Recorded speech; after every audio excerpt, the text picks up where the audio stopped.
Well, that's it. It took me how many hours? It took me like 30 hours just to 100% this thing. I don't know how the people did this so fast. I mean, granted, I had a lot of fun with all of you, and I you know, I f***ed around a lot. But, yeah, keep this scene. You mean for runs, I should keep this scene? I kind of like it. I have, like, maybe, like, a transparent horizontal split bar across the bottom.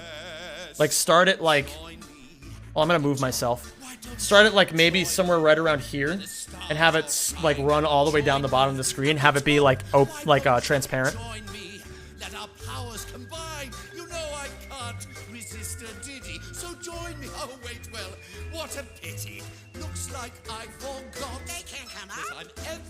Okay, well, while this is playing in the background, just so we have some background noise, I'm gonna give my official review of Rift Apart.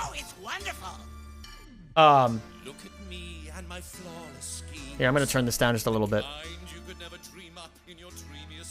So I'm gonna give my official review of Rift Apart, how I feel about it, what I liked, what I didn't like.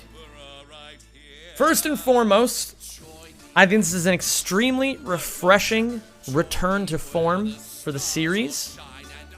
I think this is easily, without question, the best game since Ace It. Like, that's not even a big like, that is the bare minimum. Best game since Ace It. I think that all the stuff they changed was very fresh. And a lot of the stuff that they left out, I didn't really miss. I didn't really miss long jumps and high jumps. I'm gonna be real with you. I thought I would miss Clank movement, but because of how sick the boots are, I was totally fine with it. I thought that there were just a lot of little things that changed. The way that certain weapons interact, or like the way that certain things are done. It's hard for me to think of specific examples, but there's just a lot of things that they very slightly tweaked and changed that I thought were super cool. They got rid of skill points, which I know a lot of people really miss skill points, but it's kind of old hat at this point. I think it's actually really cool that they instead funneled all of the cheats into gold bolts and then left you the Kreger bears to find on your own. As well as the Lorbs, as well as the spy bots for the Rhino. I thought the weapon variety, save for maybe 3 or 4 weapons, the strongest overall group of weapons in any Ratchet game, period. I thought that there were so many that were just so sick to use. I mean, aside from the drone, aside from the Agents of Doom, which were okay, but not great. Mr. and Ms. Fungi were not amazing either. But aside from that, there was pretty much some really good, like every weapon, even if it wasn't particularly strong, still felt good to use. Like the shotgun was so much fun. The blaster wasn't that bad, or it wasn't that good, but like, you know, it also didn't feel horrific to use. It was just fun. It was a blaster, you know? Oh my god, I'm gonna forget all the names now. The Negatron Collider, that's what it is. I love the Negatron Collider. It's so good. I love the Ricochet. I love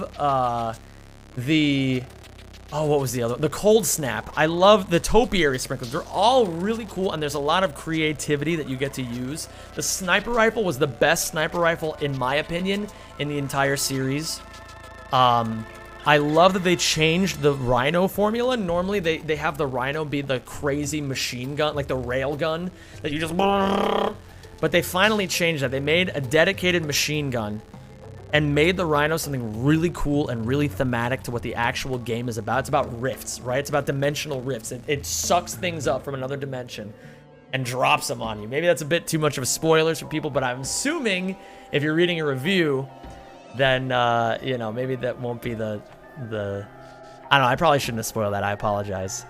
But it's very cool to see, and even if you're watching this and you have never seen the game before, words cannot describe how cool the Rhino looks. It looks incredible. I thought the soundtrack was very good, although it's still gonna take some time to see if the soundtrack ends up being as memorable as it was in the early Ratchet games.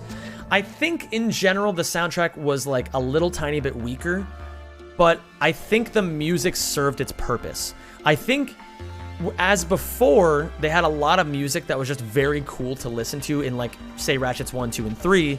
In this game, all of the music was ambient. It served the planets that it was used for, which I thought was really cool. So I'm not gonna say that I'm gonna, you know, hate on it just because the music's not as good or as, like, you know, I can't, like, remember any melodies, right?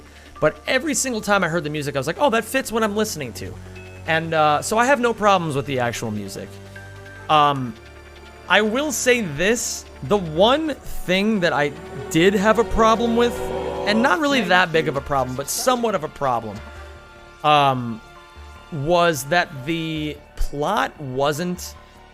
Like, sometimes the plot felt like it was really just trying to rush you to the end of, like, whatever the arc was.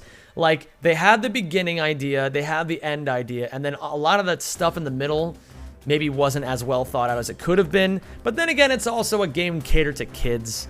So, you know, even though some of the dialogue was a bit blech, and the plot was a bit, okay. I still think largely it's not that big of a deal. And I'm so glad. I think one of the best things that old-time Ratchet fans will love about this game is that it brings back a lot of the really gritty, dark, and in-your-face humor. Over-the-top, like dumb jokes, like lots of little things. I think there's something for everybody to enjoy in this game, and I think that there's a trillion Easter eggs that longtime fans will really latch onto and really love. I'm gonna go ahead and say it. I think this is the best Ratchet game ever made. I said it. I think this is the best Ratchet game. I know that a lot of people will not agree with me because of nostalgia or because, I don't know, maybe it didn't shape their experiences the way that the earlier Ratchets did, but I think that from beginning to end, considering how beautiful the game looks, how fluid everything is, how good all the weapons are, and just in general, how sick the side characters are. The side characters steal the show, by the way. The side characters are amazing. There's so many cool, memorable characters that come out and just, like, have little one-offs. Rivet's a badass. Ratchet has not been undermined in any way, shape, or form. Rivet and Ratchet very seamlessly share the spotlight, which is not easy to do. Clank is a little bit railroaded, but Kit makes up for it a lot. I stand by my convictions. I think this is the best Ratchet game ever. And it's just really amazing to see. And I'm not trying to say this because I'm biased, or I'm not trying to say this... I mean, I am biased, but I'm trying to ignore that bias. Because before this, my favorite was Ouya. And I still think Ouya holds up as well as Rack 2 and Ace It. But I think there's just something so magical about all the things that they tried and succeeded at. And I'm a big fan of when games try something totally new. I'm a huge fan of just like of modernity. I guess that's the best way of putting it. I try to do my best to not have those nostalgic biases whenever I can. And I'm just thinking about all of the stuff that happens in this game, the sheer length of the game, the amount of stuff, the ambience, the beautiful designs, every level is memorable. I can vividly remember at least one thing from every single planet that's like, oh, that was so cool. Oh, that part was amazing.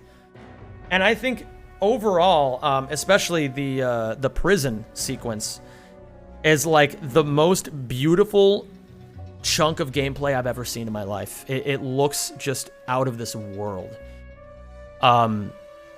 So I think even though it has some flaws, I'm gonna give it a 9 out of 10. And I'm gonna say that overall, it's in my opinion, number one. The number one Ratchet game ever made. It's good, it's great. It's not perfect. But it lived up to pretty much every single one of my expectations. What is Ouya out of 10? Somewhere around the same area. I mean, it's probably a 9 as well, given what was possible at the time. You know, there's some things that Ouya does better than this game. There's a lot of things this game does better than Ouya. But I think it's a bit apples and oranges just because the PS5 is such a more powerful system. There's so much more that can come with it.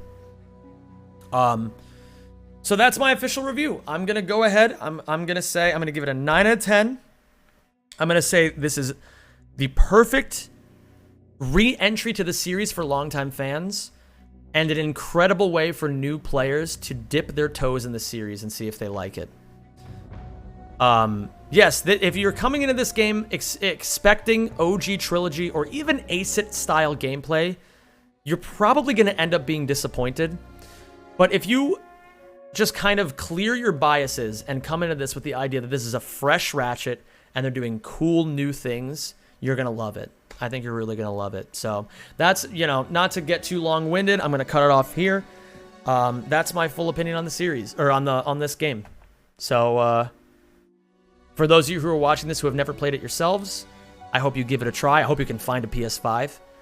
And for those of you who, you know, have already played through the game, you know, I hope this is at least somewhat in line with your opinions. And if not, that's okay too. You can feel free to let me know in the comments.